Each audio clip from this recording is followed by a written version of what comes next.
Nina, get ready quickly, please. Scott hurried his wife. We'll be late. 5 more minutes, darling, shouted the woman from the bedroom. Why don't you tell me where we're going in such a hurry? I'll tell you everything on the spot, Scott said, appearing in the doorway. I hope it's a pleasant surprise, Nina said, finally finishing her hairdo. That's it, I'm ready. She smiled at her husband and kissed him gently on the cheek. Since the morning, Scott had intrigued her. It was their day off and Nina had planned to rest. But when she woke up, Scott informed her that they had important business to attend to. No matter how much she tried to get details from him, her husband only smiled enigmatically. Over the years of living together, Nina learned that questioning her spouse was futile. If he planned a surprise, she had to patiently wait for it. This time, however, Scott seemed visibly worried, which greatly concerned Nina. All she knew was that they had to go outside the city. The car smoothly glided along the highway, merging with the flow of traffic. Many people were heading to their country houses, since the summer was in full swing. How long is the ride? The woman inquired of her husband. About 20 minutes, Scott smiled. I'll take a nap, since you were in such a hurry that I didn't even have an opportunity to drink coffee this morning. Sure, go ahead and sleep. I'll wake you up when we get there. Scott turned down the music, and Nina covered her eyes. Unbeknownst to her, she fell into a dream. She dreamed of some children, demanding to play ball with them. It was red and deflated for some reason. Nina obediently played it with the children, while some girls were singing a sad song. Nina could not understand the words, but the melody was familiar to her. Suddenly she woke up to a violent rumble, and she was jolted from her seat. Everything was spinning around her. There was a sharp pain in her face, as if 1,000 needles were pricking her. The pain was unbearable, and Nina screamed, trying to cover her face with her hands. The last thing Nina saw, before losing consciousness, was blood on her palms. When Nina regained consciousness, she didn't immediately realize where she was. Sunlight was bouncing off the pale blue walls, and a pleasant breeze was coming in through the window. A monotonous beeping sound came from the side. Nina tried to turn her head, but her body wouldn't respond. As she attempted to bring her hand to her face, she noticed a rope-like tube attached to her wrist. Upon closer inspection, Nina realized it was an IV tube. I'm in the hospital, she guessed. But why? Scott and I were going somewhere, and then... God, where is Scott? Nina tried to sit up, but her body felt heavy, as if it was being weighed down. She attempted to call out to someone, but her lips were dry. Suddenly the door to the ward opened, and a woman in a pale pink medical suit entered the room. Seeing that Nina was lying with her eyes open and staring at her intently, the nurse called the doctor. A few minutes later the doctor came into the ward and sat down in a chair next to the bed. Nina, she said calmly, can you hear me? Nina nodded. Very well. Do you realize where you are? Nina nodded again. So, do you remember what happened? This time, Nina tried to shake her head negatively, but her neck wouldn't turn. Don't turn your head. There's a special corset on your neck. You can't take it off yet. You were in an accident 3 days ago and have been in the hospital since then. My name is Dr. Hodges. I'm your attending physician. For 2 days, you were in intensive care. Yesterday, you were transferred to the ward. You have a severe concussion, a fractured left arm, and multiple bruises. But the crisis is over now. My husband, the woman whispered. Where is he?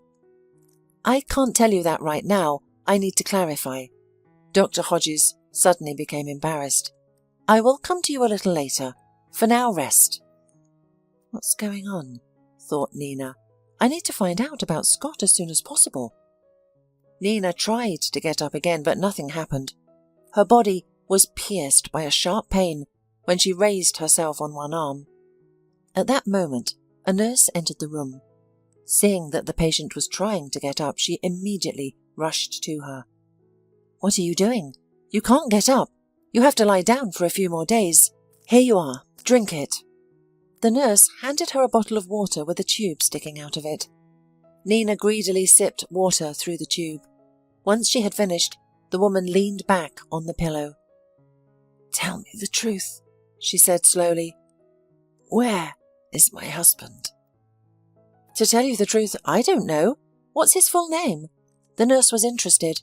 Her eyes read a sincere desire to help Nina, mixed with pity. "Scott Logano," Nina said in syllables. "Frankly speaking, we don't seem to have anyone by that name in the department. He might still be in intensive care. I will check. Meanwhile, you just lie down and rest. It's better not to move at all." The nurse left the room, leaving Nina alone.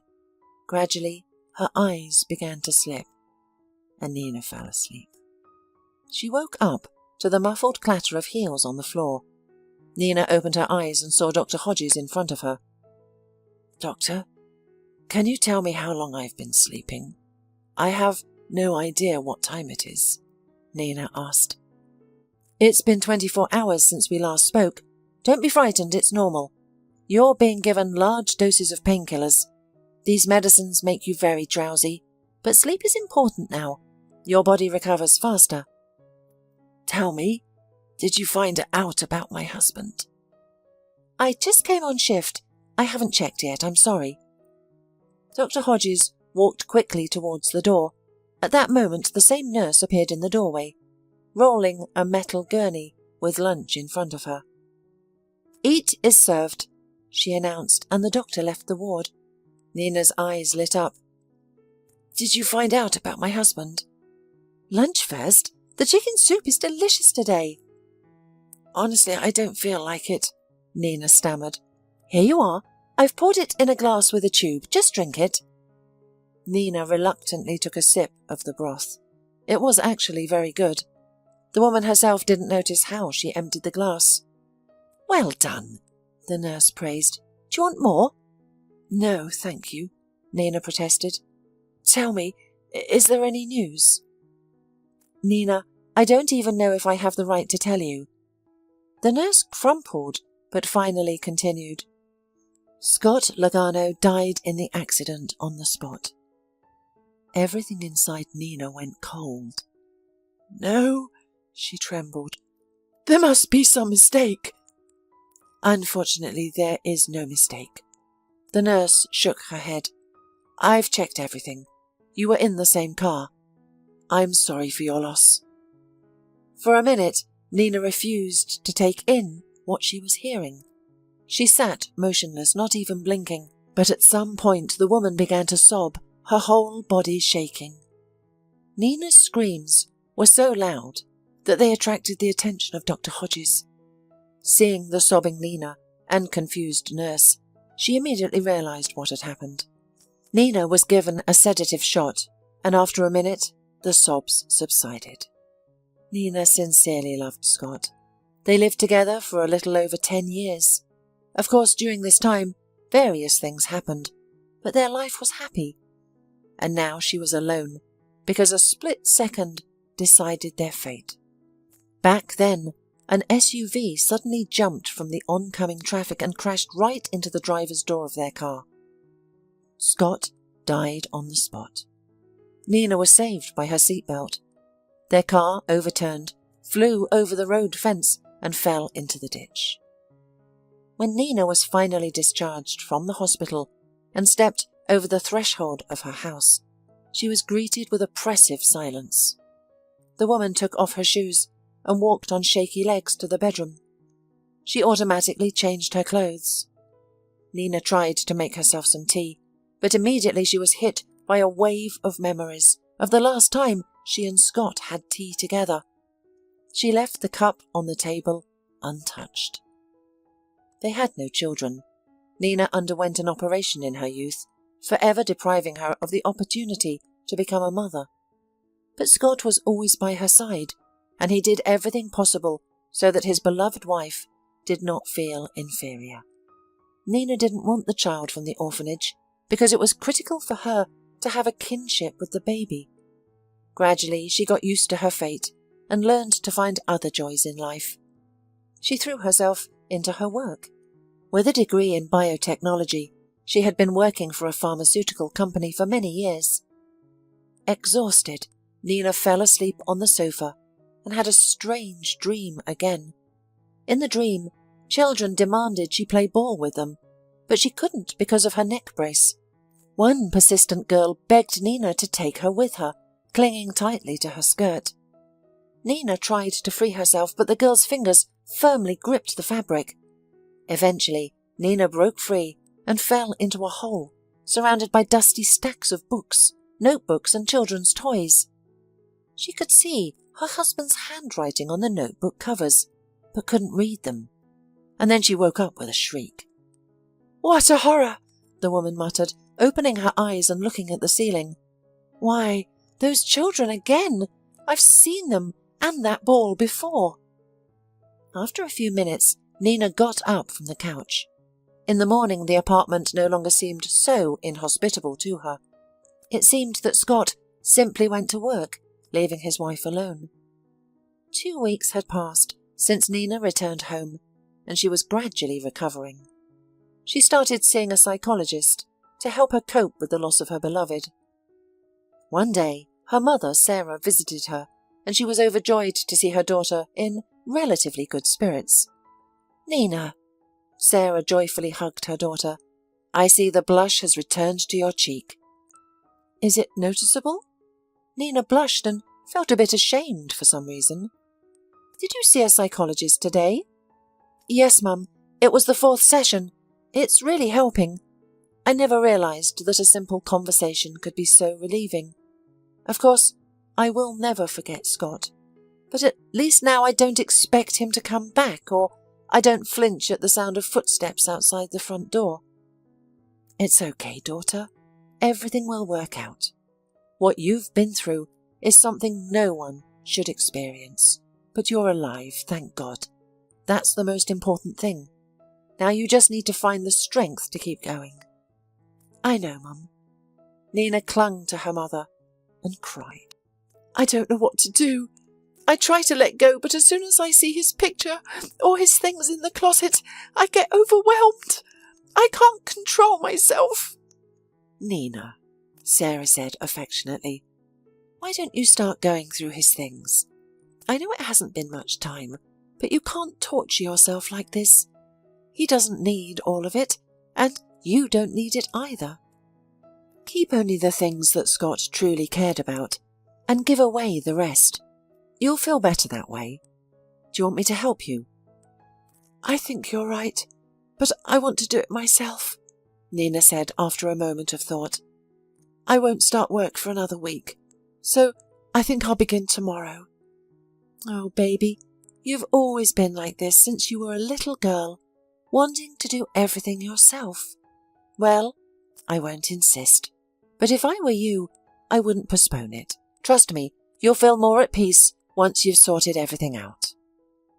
As promised, the next day, Nina began sorting through Scott's belongings.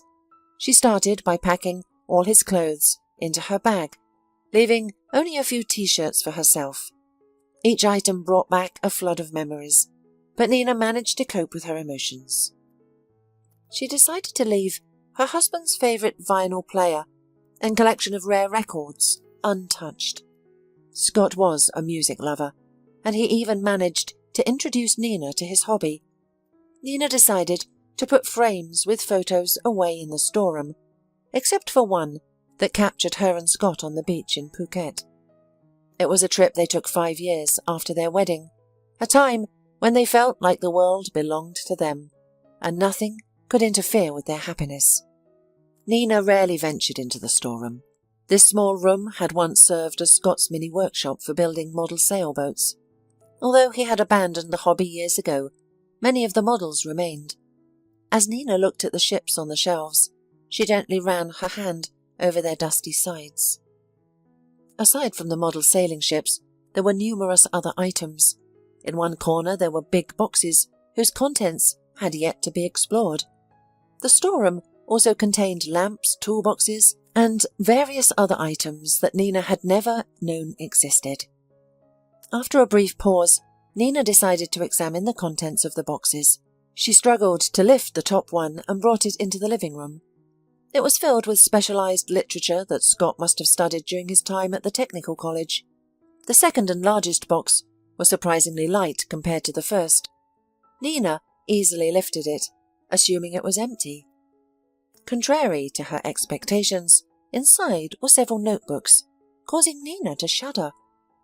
"Oh no," she whispered, "just like in that dream, but without any handwritten labels." Carefully taking the first notebook in her hand, Nina opened it. The pages were filled with Scott's familiar handwriting.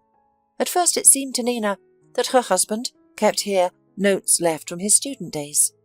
All but one of the notebooks turned out to be such. However, after reading the first entry in the remaining notebook, Nina realized that it was her late husband's diary. "I never imagined that Scott would be sentimental enough to keep diaries," she thought. "I don't even know if I have the right to read its contents. On the other hand, what if there's something interesting in them? I think I should still read them." Struggling with herself, Nina opened the notebook. The entries were numbered, totaling 33. It was unclear which period they belonged to, as there were no dates. Putting the notebook aside, Nina decided to familiarize herself with its contents later. For now, she needed to resist her curiosity and continue cleaning up. As she sorted through the remaining belongings, the living room grew noticeably darker. "Wow," she marveled, "I've been in the storeroom all day. Now I need to have dinner." After dinner, Nina settled more comfortably on the sofa and opened her notebook. Entry number 1. "I don't know why I'm writing all of this, but perhaps this diary is my only reliable confidant. I can no longer keep to myself what I've been facing lately. My name is Scott, and I'm 37 years old. I cannot complain about life. I have almost everything for happiness: a beloved wife, a great job, and faithful friends. But what happened a week ago knocked me out of my routine. No one knows about it, not even my wife Nina, from whom I used to hide nothing, but I honestly don't know how she'll feel about it. The thing is that I had a girlfriend with whom I had lived for 3 years. We were even planning to get married. However, one day Diana packed her things, and when I got home from work, all I found was a note saying she had to leave. I never saw her again. Even attempt to contact her failed. As her mother had said, Diana found happiness with another man. I had to go on living, but it was difficult. I went back to work and then I met Nina. But as it turns out, the past doesn't let go so easily. I recently received a call from an old friend of Diana's. What she said shocked me, and now I'm in a desperate situation." Entry number 2. I had to cut short the previous entry. Nina came home early and I didn't have an opportunity to finish it. I don't want to tell her yet.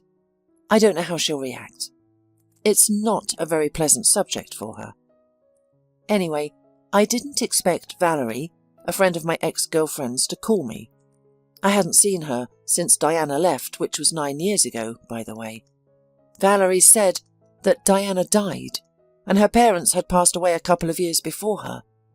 She suffered greatly from the loss of her dear parents, and her health was badly affected by stress, leading to heart failure. It turns out that you can die from a heart attack at your 30s. But the worst part is something else. Diana had a daughter. The daughter was only 4 years old when she lost her mother. She never even had a father. When she was born, Diana separated from her husband because he used to abuse her, even during pregnancy. She couldn't bear it anymore, so she went to her parents, and everything seemed fine. But then they died, and she couldn't cope. Long story short, the girl was placed into the orphanage. Valerie herself had 3 young children, and they barely had enough means to live, so it was out of the question to take the girl to her family. No one would let this happen. Besides, the little girl had difficult character. After her mother's death, she withdrew into herself, was rude to adults and could even bite. She became completely uncontrollable and wild. Valerie visited her often in the orphanage, bringing new clothes, toys and sweets, but the girl became less and less responsive. Entry number 3. Once again, I had to stop yesterday. I felt that Nina will catch me with this notebook one day and cause a scene, but I just can't tell her yet. One day when the time comes, but for now, unfortunately, I can only pour out my soul on paper. So, when Valerie told me all of this, I was at a loss. I didn't understand why I had to know all of this. The child is not mine, and I haven't had any contact with her mother for a long time, but something inside me was touched. Then Valerie asked to buy the girl some things. She herself was broke. I did everything, I don't know. Probably it was a pang of compassion, a memory of old feelings. When I arrived at Valerie's house, I learned that one of her sons was ill, preventing her from going to the orphanage herself. She asked me to deliver the items myself. At that time, Nina was away on a business trip. I thought it wouldn't be a big deal to go to the countryside and deliver the items to the orphanage. As I drove, my mind began to conjure up terrible images. I imagined a grey institution with peeling paint on the walls and children dressed in worn-out clothes with empty eyes. I also pictured caretakers with sorrowful expressions. However, when I arrived at the small brick building nestled among golden maple leaves, I was pleasantly surprised. The yard was clean and well maintained, and the children, neatly dressed, were playing on a well-equipped playground. The inside of the building was even better. The rooms were well maintained and furnished with care. As I entered the principal's office, a kind woman greeted me. She introduced herself as Mrs. Sanchez and listened to me as I explained that this time, instead of Valerie, I had brought some presents for the girl. Then she asked me if I wanted to see the girl. I don't know why, but I said yes. Perhaps curiosity got the best of me, as I wanted to see what the daughter of the woman I had once loved looked like. I didn't engage in a conversation with the girl. Instead, I silently observed her playing alone in a corner with a toy. The principal sighed and remarked that the girl rarely played with the other kids. Honestly, I don't know what to do with her. Alicia needs love, but can we provide it for her? Our attempts to place her with a family have failed because as soon as she realizes that these people are strangers to her, she resists. I used to believe that 4 years old is the ideal age for a child to adapt to a new environment. After that, it becomes more difficult. But Alicia is a special case. At such a young age, her character is already formed. I didn't know what to say, but I felt an overwhelming sense of pity for this girl. Perhaps it reminded me of my own lonely days in kindergarten, where I sat alone because I didn't connect with my peers and had no friends. The teachers didn't bother to address it. They were satisfied as long as I sat silently and played without causing any trouble. I started the conversation again, asking Mrs. Sanchez if there was anything I could do to help Alethea. I mentioned that I had some money, although not much, and could periodically bring her things she needed. The principal responded, "What's the use of these things? I'm telling you, Alicia needs love, a family. We have sufficient funding, and the children lack nothing. Of course you can buy something on your own initiative, but—" I interrupted her, explaining, "You see, I want to help this little girl specifically. Her mother and I once had sincere feelings for each other, but life doesn't always go according to plan." "So you're her father, then?" the principal marvelled. "No, her mother and I split up almost 10 years ago. I haven't seen her since." "Tell me, are you married?" the principal suddenly asked. "Yes, I am married." "And do you have children?" "No, we don't have any children, and we can't have any. My wife is infertile." "Have you considered adopting a child?" I have, personally, but my wife, well, it's a very complicated situation. She wouldn't be able to take in another girl. I see. Mrs. Sanchez pondered for a moment. Something tells me that you would have been able to bond with Alicia. She is a good girl, intelligent and understanding, but not everyone is willing to accept her. It requires patience. Why don't you visit her occasionally, at least? But my wife, I don't think she would be happy about that. Please get to know Alicia first, and then bring your wife here. You can always change a woman's mind, but saving a child is a once-in-a-lifetime chance. Okay, I'll think about it. Nina couldn't read any further. She was shocked to discover that her husband had been keeping something from her. It turned out that he had been deceiving her, even though the lie seemed relatively innocent. Why didn't he tell me anything? She wondered. Did he think I'd be so callous as to judge him? I should read the whole thing, in case there's an explanation. Her eyes were falling asleep. No matter how curious Nina was about what Scott had written next, she decided to sleep, so that tomorrow she could continue to uncover the mystery of her late husband with a clear head. In the morning, Nina was awakened by the intercom bell. She wasn't expecting anyone, so she didn't even get up, but the caller was persistent. The woman scowled and went to open the door. "Who's there?" she asked in a sleepy voice. "Nina, well, finally, open up. Are you asleep? It's me, Monica." Nina pressed the button and let her friend into the apartment. She had known Monica for years. They had shared all their joys and sorrows when they were students. Monica was anxious about her friend, so she felt obliged to support her in everything. "Oh, you made me to worry about you," Monica said cheerfully. "I have been calling all the morning, and there was only silence on my phone. I thought, God forbid what happened, and that's why I came straight away." "I was asleep," Nina shrugged guiltily. "I went to bed late last night, and the sound was off on my phone." Monica walked confidently into the kitchen. "So I brought you some fruit and cakes. You probably haven't eaten anything again." "Oh, stop worrying about me. And by the way, if I wanted to starve, my mum wouldn't let me do it." "Yes, your mum is a brilliant and wise woman. How are you doing?" "I can't say that I'm doing well, but I'm not doing too badly either. Yesterday I sorted out Scott's belongings. Mum said it would make things easier." "And how did it help?" "What can I say? I found something. I don't know what to think." "Something interesting?" Monica's eyes rounded. "A diary." "Oh, come on!" Monica's eyes lit up. "Have you read it already, or not?"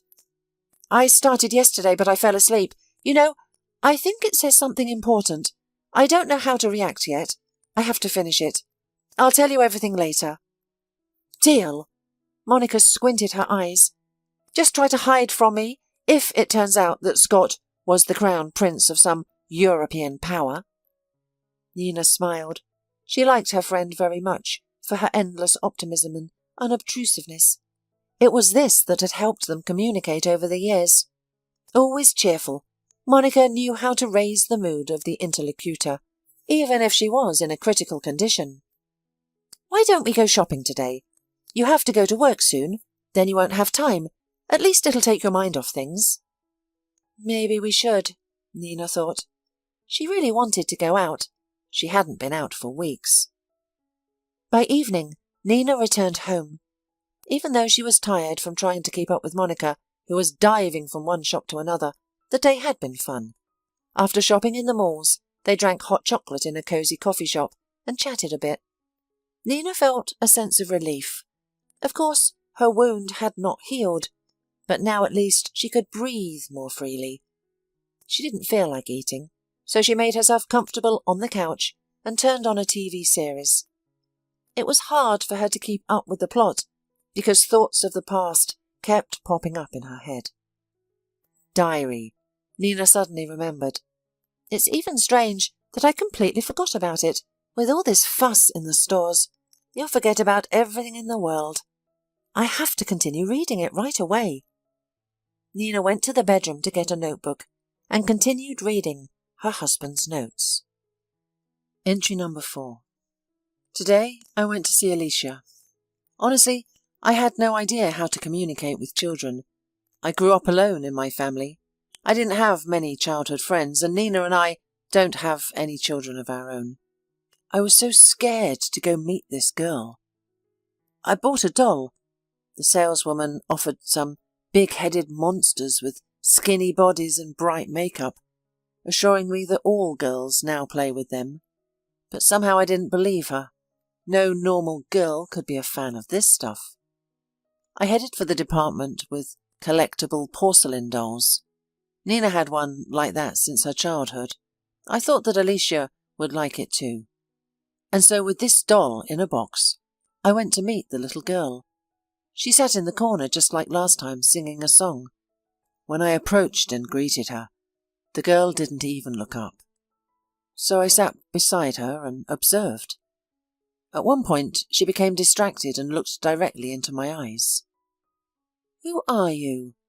she asked in a serious tone. I never expected such intonation from a 4-year-old girl. "My name is Scott. And you?" "Alicia," the little girl replied sadly. "Do you want to be my daddy?" I didn't know what to say. I knew that Alicia had been through multiple adoption attempts before. She had met potential parents more than once, but I had no intention of becoming her father. So I decided to be completely honest. "No, it's just that I used to know your mum very well, and now I want to meet you. Aunt Valerie told me about you." Upon hearing familiar names, the girl perked up a bit, a sparkle appearing in her large eyes. Suddenly, she noticed a box with a doll that I was holding on my lap. "Oh, is this for me?" she asked, and I handed her the gift. "Of course. I'm not sure if you'll like the doll or not, because I'm not good at choosing. Here you go." Alicia accepted the box and carefully opened it. With delicate movements, she took out the doll. A look of admiration appeared on her face. "It's so beautiful," she exclaimed breathlessly. "Is this doll mine now?" "Do you like it? Honestly, I thought you liked cars, since you play with them all the time." "No," Alicia replied. "It's just that the other kids always take apart all the toys, and I play with what's left. But I won't give this doll to anyone." "Don't worry. It's only yours. No one will take it away." "Thank you," Alicia whispered, hugging the doll to her chest. "I guess we should give her a name." "A name?" "Yes, a name. She can't be without one, can she?"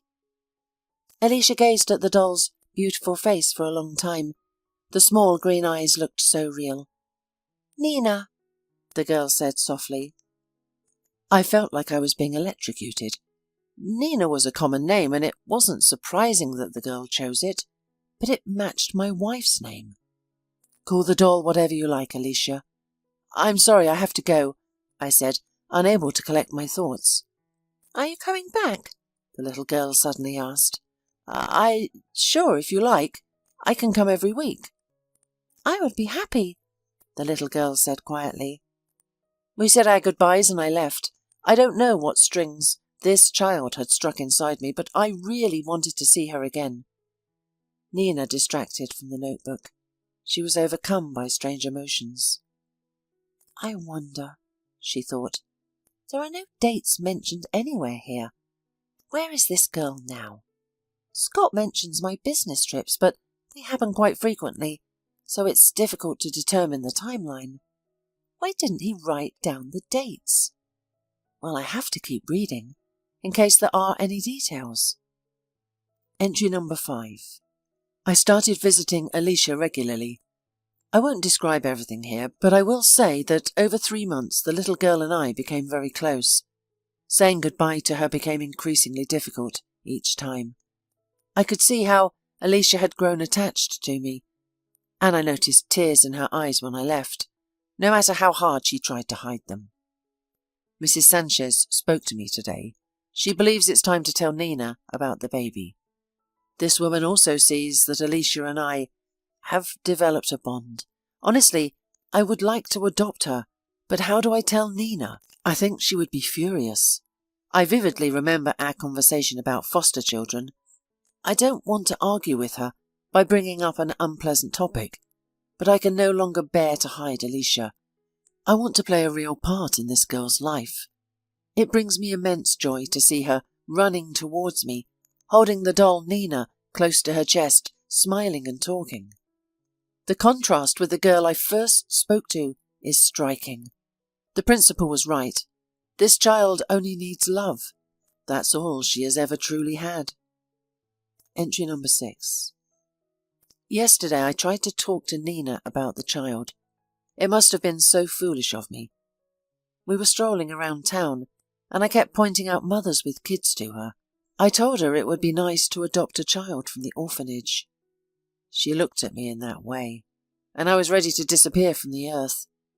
Now I have no idea how to tell her about Alicia. Entry 7. We're going on vacation. I visited Alicia today and informed her that I'd be away for a while. She seemed upset, though she didn't show it outwardly. I'm starting to understand her. It's a very peculiar feeling. And then the girl asked me about my wife. Why doesn't your wife ever come with you? It's difficult to explain, baby. She is a very kind person, but she doesn't like children. What makes you say that? Mummy didn't like children. She often told me she didn't need me, and I loved her very, very much. That's not true, honey. Mummy loved you very much. Sometimes adults don't tell the truth to their loved ones. They're scared and confused, and everything around them seems strange and unnecessary. Your mum has been through a lot, so you should never doubt her love. She's watching over you right now, and she's happy to see you smile. I'm sad without her. Tears welled up in Alicia's eyes. Alicia, sadness doesn't last forever. Life is organized in such a way that the bad things fade away and the good things stay in your heart forever. Someday you will have a new mum who will love you more than anything else in the world. The important thing is to believe and wait. Why can't you take me with you? That was the question I feared the most. I didn't know how to answer in a way that the girl would understand. I had to lie to her about work. It was the stupidest decision of my life. She sensed it. I knew I was an idiot, and her trust was already shattered. So, Nina said out loud, we went on vacation about a year ago, and also 6 months ago. Before that we hadn't gone anywhere for a couple of years. That's something to consider. Entry number 8. Visited Alicia again today. It's been almost a month since I last went to her place, and our last parting didn't go well. I brought her a bag full of treats, but the girl seemed distant. I tried to get her to talk to me, but it was as if she were lost in her own thoughts. Mrs. Sanchez said she just needed time. I left feeling completely frustrated.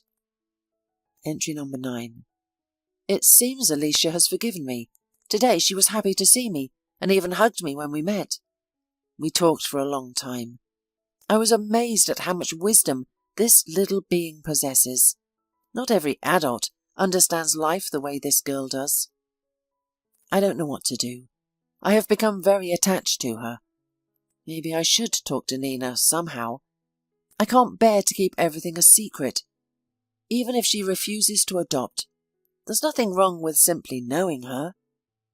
The subsequent entries describe Scott's further visits to the orphanage. Nina cried as she read all of this. She felt sorry for the girl, for her husband, and for herself. When she reached the last few notes, she found it difficult to continue. She closed the notebook and sat for a long time, trying to process the information. No, I need to finish reading until the end. So, Scott has visited this Alicia for a whole year. How could he hide all of this from me? The woman exclaimed indignantly. Wouldn't I have understood? It turns out he didn't know me very well. With trembling hands she turned the pages of the notebook to the last ones. Entry number 32. Alicia has grown noticeably. I've been visiting her for almost a year now. Today was her birthday, and I brought balloons, a cake and a bear. It was nice to see her share the cake with the other kids. Mrs. Sanchez mentioned that Alicia has become more sociable since I started visiting her. She has even made friends with several children. I wish I could give her a different gift, but unfortunately that's not possible. The more I try to hide my almost daughter from Nina, the harder it becomes to confess. When it was time to leave, Alicia grabbed onto my pants and I couldn't free my leg. She stood there crying, and I couldn't help but cry too. I was ready to take her with me and never come back, but I still haven't told anything to my wife. Entry number 33. I've decided. I've realised that Alicia has to live with us. I'm sure that Nina will love her like her own child. I could, and she would be able. Of course, it will be challenging, but we'll manage somehow. Next weekend, I'll take her to the orphanage. I already promised to bring Nina along. I need to be more decisive. That was the last entry. Nina sat in a daze, realising where they had gone on that fateful day. Oh my God. A sudden thought pierced through her mind. So Scott hasn't visited this child for over a month, and during his last visit, he promised that he would soon visit her with me. Poor girl, I can't imagine how she feels now. Nina couldn't sleep for a long time. She decided to go to the orphanage and see the girl. But how? She didn't know the address of the institution or the girl's last name. She eventually fell asleep and had a dream. Once again, she was surrounded by children, demanding to play ball with them. Then she felt a small hand tugging at the edge of her skirt. Nina looked down and saw a crying girl with pleading eyes. The girl was softly singing, but Nina couldn't remember where she had heard that tune before. She woke up in a sweat. It was still dark and the clock read 6:30 in the morning. After tossing and turning in bed for half an hour, she got up and made coffee. The hot, strong drink helped clear away the remnants of sleep. Nina was determined. She called Monica, knowing her friend would help with a plan. Nina, are you okay? Is everything all right? Do you know what time it is? It's Saturday, Monica grumbled into the phone. This is urgent, Nina replied, sounding worried. Remember I told you about the diary I found among Scott's old things? Please come over right now. It's very urgent, and only you can help me.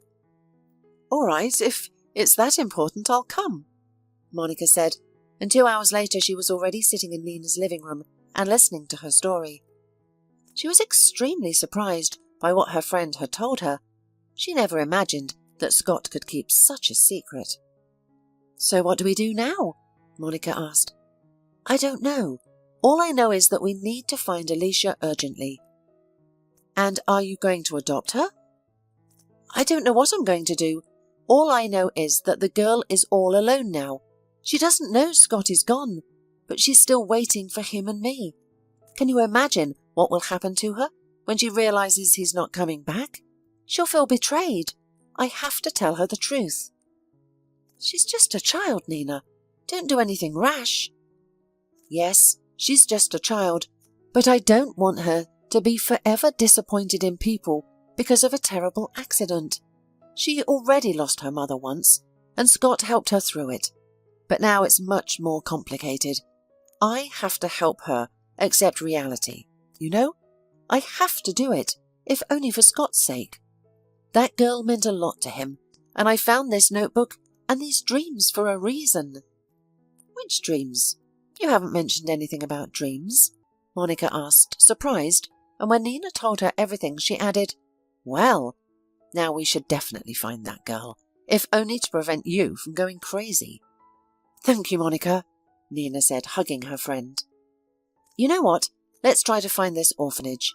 You should remember the general direction you are heading, and we can search for all the orphanages in the city, Monica suggested, opening the laptop. Look, there aren't that many, and this is where the accident happened. Nina flinched as she looked at the point on the map that Monica had indicated. Oh, I'm sorry, darling. It's okay, Nina reassured her. Instead, let's look for orphanages located about 10 to 30 kilometers away from here. Before I fell asleep, Scott told me that it wouldn't be a long drive. About 20 minutes on the highway? Got it. Monica nodded and continued her search. Look, this place fits all the parameters.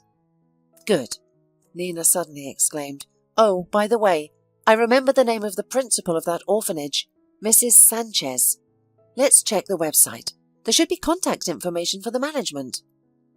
Good job remembering. Here, I found it. Helen, Mrs. Sanchez, the principal. It all adds up. Let's get ready now and go, or we'll spend ages in traffic jams. An hour later, the two women were standing in front of the orphanage. The 2-story brick building, just as Scott had described it, looked quite decent. Behind a tall wrought-iron fence stood a row of yellowed maple trees. Chrysanthemums bloomed in the flower beds and a group of children played in the colourful playground. With a pounding heart, Nina walked towards the building. What am I going to say? The woman thought. Why did I come here in the first place? Just to see the girl? I doubt she'll be happy to see me. I should have just called. But in spite of all her hesitation, Nina entered the principal's office. Behind the desk sat a plump, friendly-looking woman in a formal suit. Good morning. Sorry I didn't call in advance. I have a delicate matter to discuss. Come in, have a seat. The principal smiled. Things are delicate around here. I don't think you'll surprise me. My name is Nina. Nina introduced herself, sitting down in a chair. Mrs. Sanchez, my husband used to come here often. Yes, he used to come to her, but he hasn't been here for about 2 months. I tried to call him, but his phone wasn't answering. It worries me that he's disappeared so suddenly. He promised Alicia he'd come. Mrs. Sanchez, my husband is not coming anymore. Nina lowered her eyes. He's dead. How? The principal splashed her hands. What happened? He died in an accident. A month and a half ago. We drove here together, but on the way, an SUV crashed into our car. I spent a lot of time in the hospital. I couldn't even go to the funeral. You know, I didn't know anything. Even when he drove me here, he didn't tell me. He wanted to surprise me. I found his diary, and there he described everything about the orphanage, about Alicia. Honestly, I don't know why I came here. When I read his notes, I was so angry that he didn't tell me anything. He thought I'd forbid him to see the girl. He and I had discussed adoption many times, but I was severe against it. I don't even know why, but I always wanted to have a child of my own. Since I realized that it was impossible, I just preferred not to think about it at all, so as not to suffer once again. But, so, I understand correctly, you want to meet Alicia. I don't know. I just wanted her to know that Scott didn't betray her. As far as I know, Alicia is a very sensitive and withdrawn girl who is very emotional. I can imagine how hard it is for her to wait for another weekend and realize that Scott didn't come again. You're right, the principal sighed. Alicia has withdrawn into herself again. She doesn't talk to anyone. She hardly eats anything. It hurts me unbearably to see her like this. Of course, a psychologist works with the girl all the time, but even a specialist can't get a word out of her. The little girl needs love. Yes, Scott wrote about it. Look, of course, I'll pass on your words to her, but I'm afraid the girl just can't take it. She has already survived the death of her mother for a year. She became very attached to Scott. I can't imagine how she'll react to the news of his death. At best, the girl just won't believe it, or will continue to wait for him. At worst... Can I see her? I'm not a psychologist, but I'd like to tell her myself, especially since this time she was waiting for me and Scott. All right, Mrs. Sanchez agreed after some thought. I will take you to her, but I beg you, be very delicate. The child is difficult. If anything, call at once. The woman left the offices, heading for the playroom on the second floor. The room was empty. It was lunchtime now and the children had gone to the dining room. "There, look," the principal whispered. "She didn't even go to lunch, sitting in her corner, poor thing. We tried to force her at one time, but it's no use. She sometimes goes to the nurse and asks for her own food. They always leave a portion for her in the kitchen. Well, go on. Call me if you need anything. The psychologist is in the next room, this door right here." "God willing," Nina sighed, and she stepped into the room. She slowly made her way towards Alicia. The girl didn't even look up. She was sitting quietly on the floor, holding a beautiful porcelain doll in her hands. "Hello," Nina said. "What a beautiful doll you have. I had one just like it when I was a child. I loved to brush her hair very much, and my mother was always swearing that I would break it." The girl didn't answer. She didn't even look at Nina, continuing to play quietly with the doll. "My doll's name was Angela. I don't know why I named her that. What's yours?" "Nina," the girl answered quietly. "Nina? That's my name too." "Really?" Alicia wondered, finally giving her companion a glance. "Yes. If you can read, I can show you my passport." "I believe so," said the girl, "and I can't read yet." "That could be easily fixed," Nina smiled. "Do you want me to teach you?" "To read?" the girl wondered. "What's the big deal? You'll have to sooner or later anyway. I can come to you. We'll read books together. Whatever you like." "I don't know," Alicia sighed. "Mrs. Morgan sometimes reads fairy tales before quiet time. Some I like. The one about Little Red Riding Hood." "That's a good fairy tale," Nina smiled. "Let's do it this way. Tomorrow I'll bring you a big book of fairy tales. Together we'll choose which one we'll start with." "Will there be pictures?" Alicia asked. She was still trying not to look at Nina, but the woman had already noticed that the girl was interested. "Of course there will be. What kind of book is a book without pictures?" "I like pictures. I even draw them myself sometimes, but I'm not very good at it." "You're just a little girl. You'll learn. When you grow up, you'll be able to draw pictures for children's books, and other kids will be happy. Wouldn't that be great?" For a while they sat in silence. Nina did not know how to start talking about Scott. "Alicia," Nina began, "why do you sit all alone? Don't you have any friends? It's more interesting to play together." "I don't need anyone," pouted the girl's lips. "They're all mean and stupid." "What do you mean?" Nina did not expect such an answer from a 5-year-old girl. "Do they hurt you here?" "No," Alicia said, shaking her head. "Everyone is friendly here, but I don't want to be with them. They make fun of me." "Why is that?" "Because no one wants me." Nina's heart ached. It was painful to hear such a despairing conclusion from a child. It can't be true that such a beautiful, intelligent girl isn't wanted by anyone. "My mum died and I was brought here. Then other adults came and played with me, laughed and then disappeared. Even Scott forgot about me." That's it, Nina thought. The girl half mentioned him. I can't miss this opportunity, but I have to be careful. "Who is Scott?" the woman asked softly. "He's a kind man. We were friends. He used to come on weekends bringing me toys and sweets. But I didn't really need them. I just enjoyed talking to him. He was so funny. And then he stopped coming. He didn't need me either." "Did you ever think that something might have happened? Sometimes things can happen that a person doesn't expect, and they can't control it, no matter how much they want to." "I guess his wife told him not to come and see me anymore. Scott said she was nice, but I think she's mean. She's the reason he wouldn't take me away from here." Tears welled up in the girl's eyes.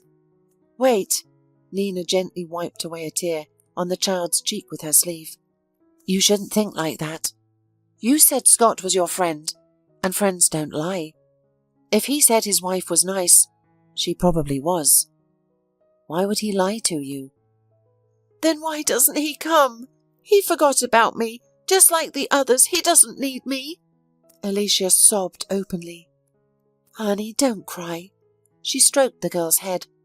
I need to tell you something, but I need you to listen calmly. Alicia, Scott hasn't forgotten about you. He loved you very much, like his own daughter. He was going to bring you to his house, and his wife agreed. But unfortunately, he can never come to you again. He got in a car accident. He was on his way here to see you, to introduce you to his wife. But fate took a different course. How do you know? The little girl asked. Or are you deceiving me too? Alicia, Scott was my husband. I'm that mean woman who didn't want to meet you, because I was a fool. But now everything will be different. You are very dear to Scott, which means you're dear to me too. Alicia stood in complete indecision, clutching the most precious thing to her chest, a doll given by Scott. She calmly accepted the news of her friend's death, perhaps because she had already faced the death of a loved one. Dear, Nina turned to her again. I don't know if I can be a friend to you, but I would like it very much. And if you like me, I will certainly take you with me. Nina herself did not know why she said this, but these words were sincere and came from the heart. The woman did not want to deceive this girl, and if she wanted to, she would take her with her. Alicia didn't answer. Alicia, I have to go now, but I'll be back tomorrow and bring you the picture book I promised you. Okay? Alicia didn't say anything. Nina sat with her for a few more minutes, but it was time to go. She got up and walked towards the exit. Goodbye, Alicia, she said, turning around. The girl didn't even move. Nina got into the car, where Monica was waiting for her impatiently. She tiredly sank on the seat and cried. Monica, the woman said through her tears, I don't know what to do, but I want this little girl to be happy. I told her everything. That girl, she's so smart. Everything Scott wrote is true. Now I understand why he was so attached to her. And how did she react to the news of his death? Or did you not say? I told her everything, everything. Even that we went to get her and that he loved her very much. It amazes me that a child can be so stoic. She didn't even cry. She's already lost her mother a year ago. I guess that made it easier to accept the tragedy. But she's still so little and all alone out there. Why does a child have to suffer like that? It's just not fair. Why did she have to go through the death of her family? Why didn't God give me the chance to have children? Why do some people get everything and others get nothing? Have you ever thought that everything that happens is done for a reason? Monica suddenly suggested. Maybe all the events have come together so that you find each other. You both need love, so why not share it? You're a good person. If you had a child, you'd do anything to make them happy. Why don't you make this girl happy? You think? Nina looked at her friend. But I don't know. It's not that simple. What's complicated? The paperwork? I'm alone. Who's going to give me the baby? I mean, she's got to have a family. Oh, don't be ridiculous. They've been allowing single people to adopt children for a long time. The main thing is that you can provide decent conditions for her. And you can, right? You have a good job, a good apartment, and in general, you're a good person. Monica, said Nina, I don't know. I think it's only easy in theory. Okay, I have to digest all this. I promised Alicia I'd be there tomorrow. I have to buy her a picture book. And anyway, what if she doesn't accept me yet? I don't want to rush things. At home, Nina thought for a long time. She reread Scott's notes once more. It was obvious that her husband was serious and ready for responsibility. Her friend's words did not give her peace. She went on the internet to find out about the possibilities of a single woman adopting a child. There was a lot of information, and all of it was different. Nina decided to consult Mrs. Sanchez tomorrow and then, if necessary, seek help from a good lawyer. With these thoughts, she fell asleep. In the morning, Nina quickly got ready and called a cab so as not to disturb Monica. The book had been purchased in advance, so all she had to do was get to her destination. Nina quickly arrived at the orphanage and hurried to the principal's office. "Hello, Mrs. Sanchez," Nina greeted as she entered. "Oh, hello," the woman smiled. "I didn't expect you to come again." "Why not?" Nina was surprised. "I promised yesterday." "When you work in a field like mine, you learn not to believe promises," the principal sadly replied in her voice. "Anyway, that's just me. Would you like to see Alicia?" "Yes, I brought her a book, but I'd like to talk to you first, Mrs. Sanchez. I don't know if you're aware, but Scott was planning to adopt Alicia. He may not have voiced his intention, as he hasn't even discussed it with me yet. Yesterday, when I spoke to the girl, I realized why my husband was so attached to her. That little girl is unhappy, and I'm unhappy too. We've both lost someone dear to us. It's difficult to cope alone. I was thinking yesterday, I would like to adopt Alicia. Can you tell me if it's even possible?" Mrs. Sanchez closely examined Nina, her face revealing doubts. "Are you sure you want this? As far as I remember, Scott said it was you who was against it." "I was wrong. It doesn't matter if the child is mine biologically or not. It's about finding a kindred spirit. I feel that connection with this girl." "But you've only been here once." "I'm not saying I'll do it right away, especially since it's not a given that Alicia will accept me. I want to get to know her better, understand her, and give her the opportunity to get to know me."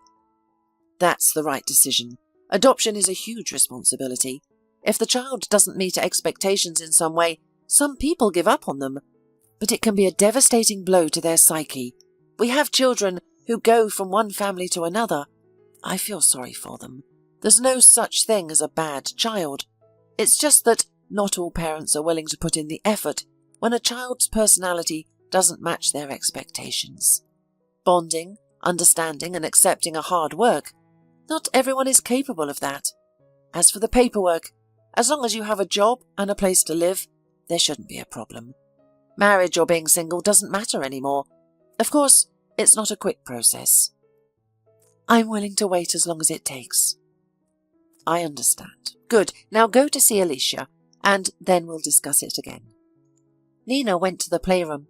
The girl was sitting in the same spot as yesterday. When Alicia saw Nina, she froze. She couldn't believe that this woman had come back. But sometimes it's nice to be proven wrong. "Alicia, hi!" Nina waved at her. "And I brought you something." Nina pulled a huge book out of her bag. The edition was gorgeous. She had spent a long time choosing something in the bookstore that she thought the girl would like. "Look," she sat down next to her, as promised. "These are fairy tales of all kinds, even some that I've never heard of. And the letters are big, so it will be easy for you to learn to read them." Alicia took the book that was offered to her. She turned the pages with anticipation and great care. Her eyes sparkled. "The illustrations are so beautiful. Thank you so much. I've never had such a beautiful book. And I thought you would never come again." Alicia suddenly changed the subject. "Well, honey, I'm someone who keeps her promises, especially since I really like you. It saddens me to have to think of you sitting here all alone. If you like, I'll come often. We can even go for a walk sometime. Have you ever been to the zoo?" "No. What is it?" "There are various animals there. Tigers, elephants, and camels. There are so many that I can't even remember them all. And people come to look at them." "How wonderful!" exclaimed Alicia. "I would really like to see them. I have only seen them in pictures." "Exactly. So we will definitely go. We will buy you a huge cotton candy." "But how can cotton candy be sweet?" the girl wondered. "When I get an injection, they put cotton on it. It's not sweet at all." "Honey," Nina laughed, "that's not that cotton at all. Okay, you will soon find out what it is. You will really like it." Nina started visiting Alicia regularly. As promised, she took the girl to the zoo. They also went to the circus, an amusement park, and had pony rides, among other things. Alicia loved it. She had very little laughter and joy in her life, and Nina was ready to give her an unlimited amount. Mrs. Sanchez slowly prepared the documents. She was glad that her ward had found a woman who was truly ready to become her mother. And the day came when Nina was allowed to take Alicia home for the entire weekend. On weekdays, Nina worked and came home late, so she could only spend time with the little girl on Saturdays and Sundays. On Friday evening, Nina went to the orphanage. "Well, dear," Nina hugged Alicia, "today we have a special event." "What is it?" Alicia asked with delight. "It's the surprise I told you about on Sunday. Do you want to come and visit me?" "To visit you?" The little girl's eyes widened. "Of course I do, but I'm not allowed." "Today you can," laughed Nina. "Shall we get ready? We will spend the whole weekend together and do whatever you want. Don't worry, Mrs. Sanchez let you. Otherwise I wouldn't have suggested it." "Hooray!" Alicia beamed. "Quickly, run and get ready. I'll be waiting for you downstairs." 10 minutes later, Alicia came down the stairs dressed, holding a doll in her hands and a book under her arm, the most valuable things she had. They got into a cab, and an hour later they arrived home. "Well, come in, dear. Make yourself at home." The girl stepped over the threshold and exclaimed, "How beautiful! Do you really live here?" "Yes," Nina smiled. "Come in, I'll show you around." Before Alicia's visiting, Nina transformed Scott's former study into a nursery. She changed the curtains, wallpaper, placed a small pink sofa and bought some toys. "Do you like it?" she asked the girl. "Very much," Alicia nodded. "This is your room now. When you come to visit me, you'll stay here. And if you like, we can redecorate it however you want." "I already like it." Alicia laughed joyfully. It was the first time Nina had ever heard the child laugh. She felt a warmth in her heart, and her heart raced. For several weeks, Alicia spent her weekends at Nina's. The girl had fully settled in and was no longer shy. The adoption papers were almost prepared. Nina realized that she couldn't imagine her life without this girl. Alicia felt the same way. The little girl had changed a lot during her time with Nina. She had gotten to know Monica, who spoiled her, and Sarah, who treated her with tasty pies. Initially, the news of her daughter taking in a child shocked Alicia's mother, but she soon became an active supporter. The family was getting ready for Christmas Eve. Nina was completely caught up in the pre-holiday hustle and bustle. She had already arranged for the girl to spend the entire holiday season with her. "Alicia, get ready. Let's go buy a Christmas tree." Nina woke up the girl on Sunday morning. "Hooray for the tree!" But suddenly the girl became sad. "Hey, what's wrong?" the woman worried. "It's a pity that I won't be here on Christmas. Tomorrow I'll have to go back again." Nina understood everything. In the chaos, she had forgotten to tell the little girl that they would be spending the holidays together. "Honey, smile! You're not going anywhere. We're staying together. Grandma is coming, and Monica, and even Grandpa." "Grandpa?" Alicia was afraid of Nina's father. The man seemed stern and cold, but he wasn't like that. "Do you mind?" Nina smiled. "Of course not, Mummy," Alicia exclaimed, hugging the woman.